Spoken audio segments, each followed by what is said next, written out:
ఈరోజు రాయలసీమ స్పెషల్ చింతాకు పప్పు అనమాట.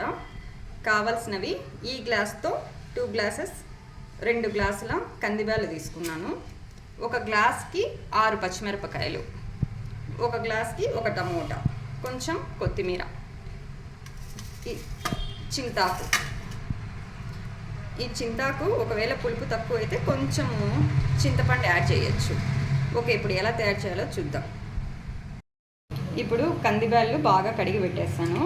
ఇందులో కొంచెం పసుపు వేయాలి,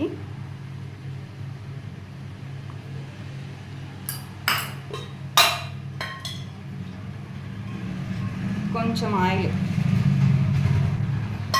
మనం కట్ చేసి పెట్టుకున్న టమోటాలు,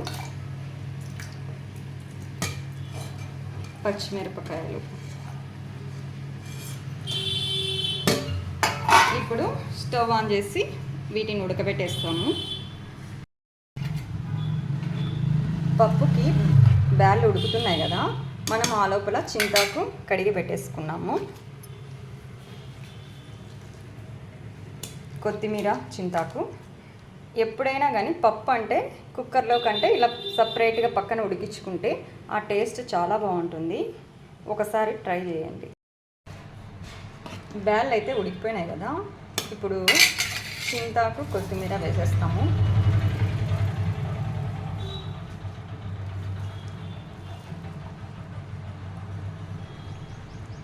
చింతాకు మరీ పులుపు తక్కువ ఉంటే కొంచెం చింతపండు యాడ్ చేయొచ్చు, లేకపోతే చింతాకే సరిపోతుంది.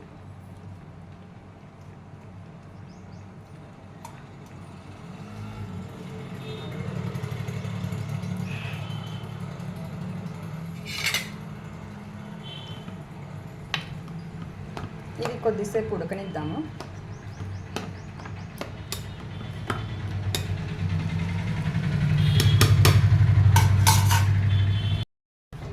తగినంత ఉప్పు వేద్దాము ఉడికేటప్పుడే.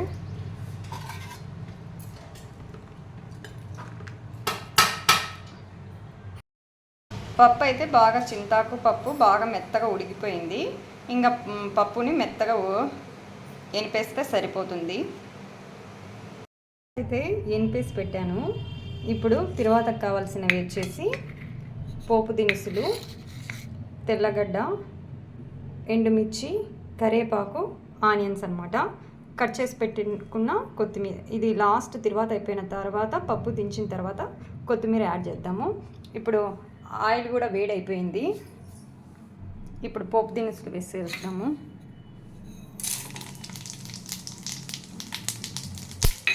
తర్వాత తెల్లగడ్డ వేద్దాము.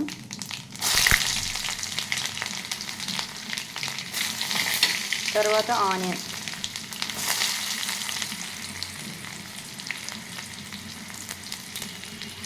ఎండుమిర్చి, కరివేపాకు.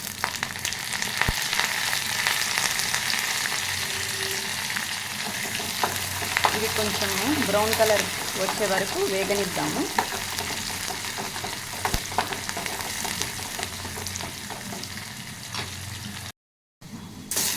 తర్వాత వచ్చి బ్రౌన్ కలర్కి వచ్చింది కదా,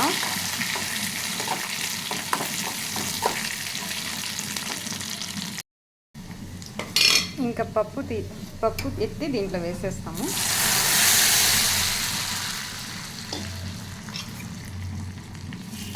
ఈ తిరువాతలో పప్పుని కొద్దిసేపు ఉడకనిద్దాము.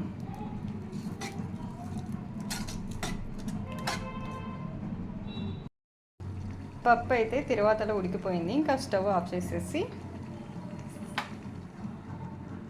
పప్పుని, ఎంతో టేస్టీగా ఉండే పప్పు అయితే రెడీ అయిపోయింది. ఇప్పుడు కొత్తిమీరతో డెకరేషన్ చేద్దాం.